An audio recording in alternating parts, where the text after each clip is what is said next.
Hey everybody, welcome to the Sky Lounge, and this is Sky High, episode number 51 here on a Saturday morning, where I guess we have to start off on a bit of a bad news.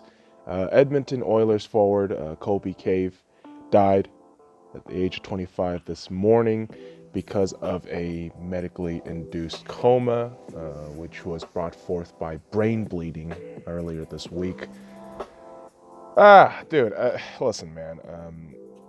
Somebody dying, at any time, is the tragedy and inevitability of human life. But with athletes, because we see them so consistently, year to year, when it's a season, day to day, we just find them kind of invincible, in this other realm of physicality of being a human, like near demigod level. But they're just as human as everyone else, and when shit like this happens, it's just awful.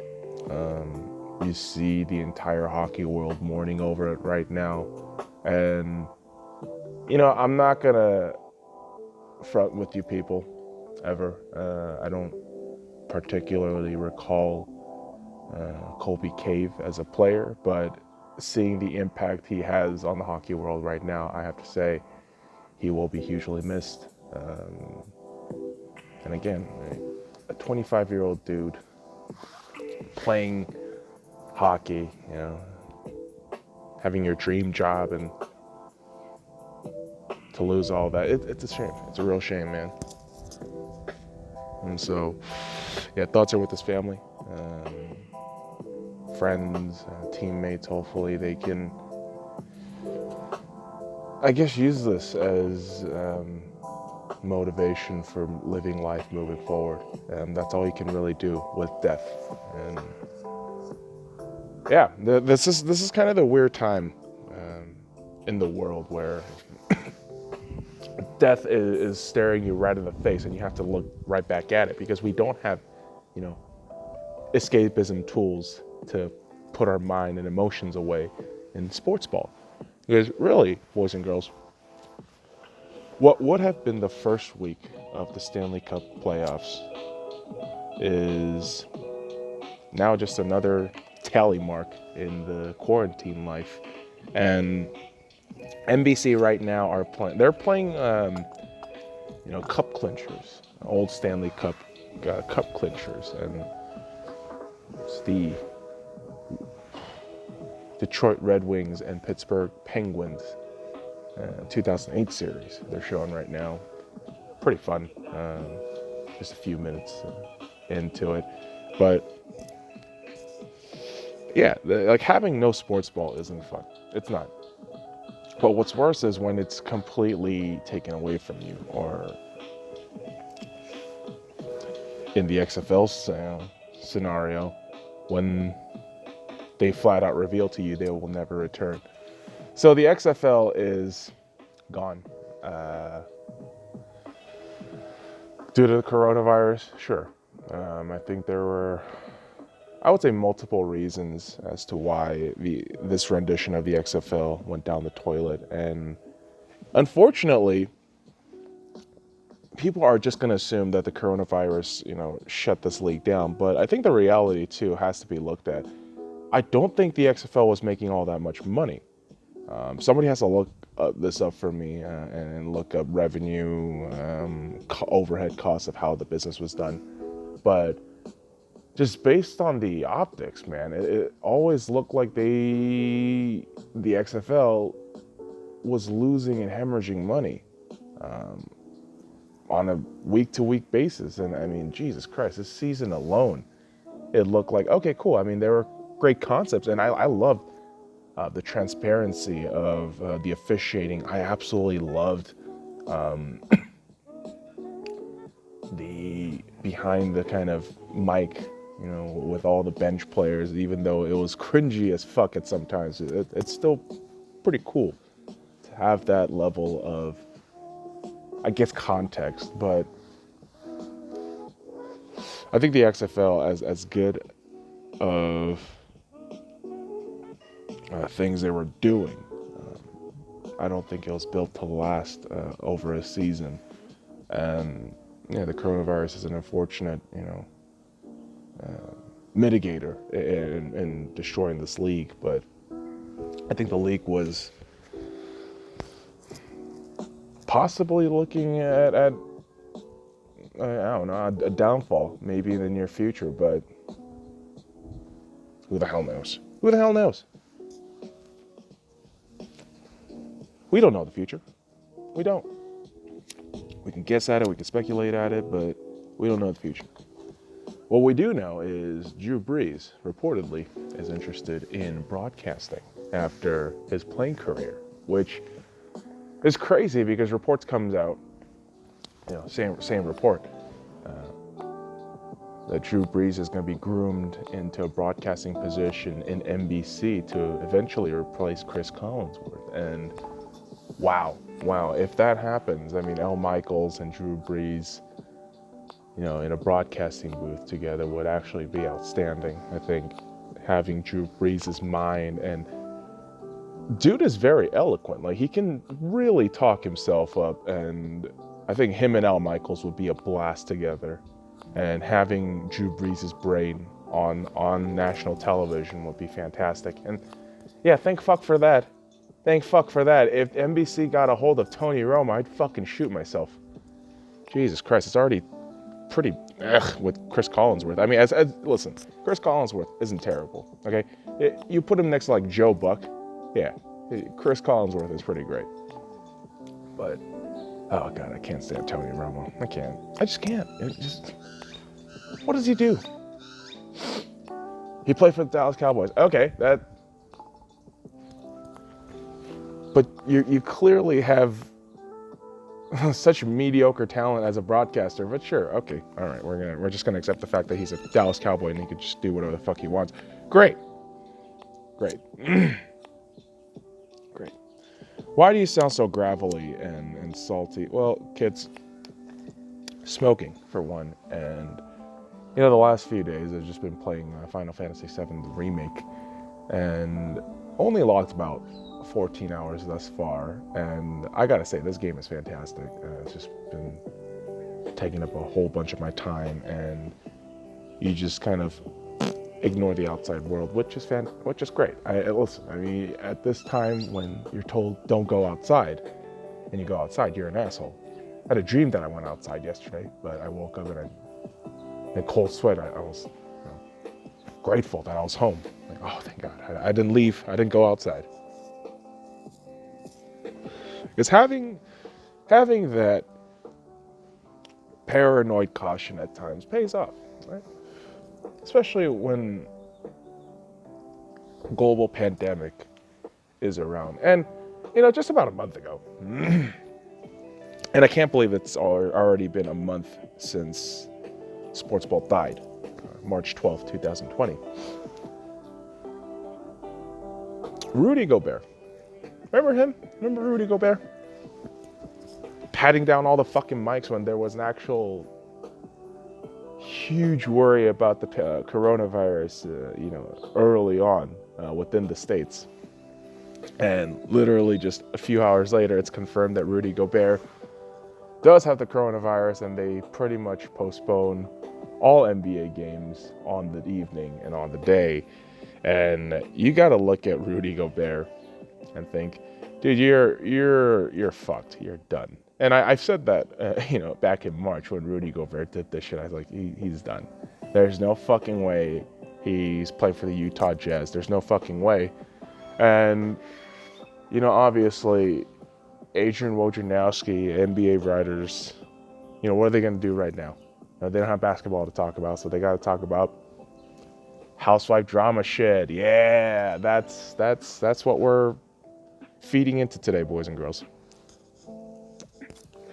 Apparently, the relationship between Rudy Gobert and Donovan Mitchell is unsalvageable because, yes, those two players were tested positive for COVID-19 amongst the Utah Jazz players. And there was a interesting little fan poll that came out on Twitter. And if this is the general vibe from people, I gotta tell you right now, Utah fans are fucking idiots. Because if you can read down those polls and just get a general consensus idea that the Utah Jazz fans would rather keep Rudy Gobert than Donovan Mitchell, you got to look at that fucking poll and those people and ask yourself, what the fuck are people smoking? What crack pipe shit are you fucking smoking out of, and what drugs are you putting in that motherfucker? Because you're saying you'd rather keep Rudy fucking Gobert, perennially injured big man, in a league that is turning smaller and smaller and smaller by every fucking game in every fucking season. You're telling me you're about to keep that guy. Also a goddamn locker room nuisance. And the fucking dipshit who single-handedly ruined an entire NBA season. Okay? You're talking about this guy versus Donovan Mitchell. A young guard who just started his NBA career. And with his explosiveness, basketball IQ, can get you everything you need in the modern NBA. Yet you want to keep Rudy Gobert. Wow.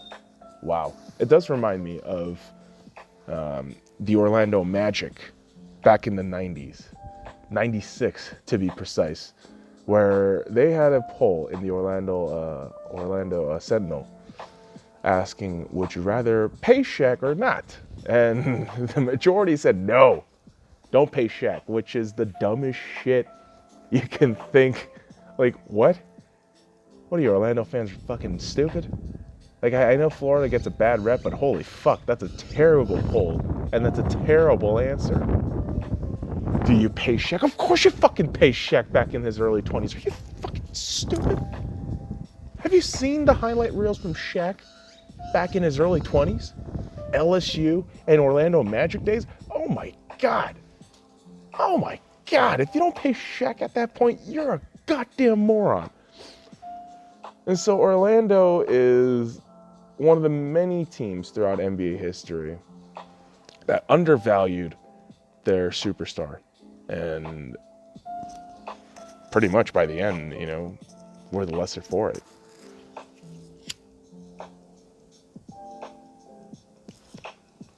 I see the Utah Jazz going the same route. This franchise is absolutely cursed. Starting for the days where they make it to the fucking NBA Finals. They're looking great. Stockton, Malone, with depth all around in the lineup, and then you run into Michael fucking Jordan. That's the Utah Jazz fans' lot in life. You do well, and then you run into Michael Jordan, and then get bitch slapped into oblivion. Michael Jordan single-handedly put that entire franchise in the shadow realm, and they have been stuck there forever. Oh, hey, we have basically white Jesus and Gordon Hayward. What are we going to do? Lose him in free agency. Oh, shit. You didn't think to maybe trade him? You keep running into good situations, yet you keep fucking it up. So, as a Lakers fan, do you think I have any sort of goddamn sympathy towards the fucking Utah Jazz? I don't. Their failure is based on their own incompetence, and you don't shred any sign of sympathy on that shit. You laugh, you scoff, you fucking point that shit out and say, you done fucked up, son. Rudy Gobert over Donovan Mitchell. Who the fuck? Whoever fucking made that poll and whoever fucking answered Rudy Gobert on that fucking poll really needs to get a lobotomy. Holy shit. Rudy Gobert will have a better time playing in China, where all his teammates probably tested positive. Oh God, that turned real fucked up real quick. Am I wrong though? A little bit. I know all you goddamn libertards are gonna get your fucking panties in a bunch, and your conservatives are gonna get a fucking hard on. Like, yeah, that's right, boy. You say that shit about them Chinese. Like, all right, dude, relax, relax. I don't care about either of you. I care about neither of you. You fuckers on both sides could disappear and die for all I care. I gotta go kill each other. I gotta go kill each other while I watch. I'd rather do that. It's holy shit. Not trying to be offensive. Just say what's on my mind, and sometimes my mind is a little bit racist. I mean, everybody is. Everyone's a little bit racist. Have you not watched Avenue Q? Right? Goddamn libertards, man. Like, you have fucking Broadway, and not even 2 decades ago, there was a musical out about all the shit. Internet is for porn. Everyone's a little bit racist. Son of a bitch. If you were gay, dude, come on, man. All I'm pointing out is the hypocrisy of both sides, and it goes just beyond politics. It's this identity shit. It's so fucking stupid. Who gives a fuck, right? Who gives a fuck? But these two idiots do. These two ass sides to the same butt coin. You know, they're both fucking morons. Oh, Bernie isn't gonna do shit and was never gonna do shit. Shut the fuck up. I don't want to hear that shit anymore. Biden, no.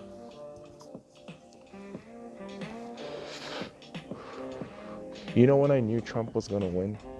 2020, you know when I knew he was gonna win? Like back in late 2017 or 2018, when you saw the left just go completely fucking bonkers and collectively lose their minds in how they handle themselves within mainstream media and within the public eye, where sure, things get taken out of context, but at the same time, you fuckers sound crazy. And when the middle people call the left crazy, yeah, you know, it's just trending towards that direction, Trump in 2020. And, you know, guys, I tell you all the time, I don't try to get political because I don't give a shit about politics. Politics is a waste of fucking time and it's stupid. But when you just play observer, when you just stay in the middle, just watch instead of participating, you get to see some patterns. You get to notice some shit. And yeah, that's something you do notice, that Bernie was a complete waste of time and somehow... yeah, it's going to be more entertainment. But boys and girls, speaking of entertainment, I got to go play Final Fantasy VII, so follow me at the Sky Lounge on all the links in the description below. Like, comment, subscribe for more daily contents. Now, fuck off.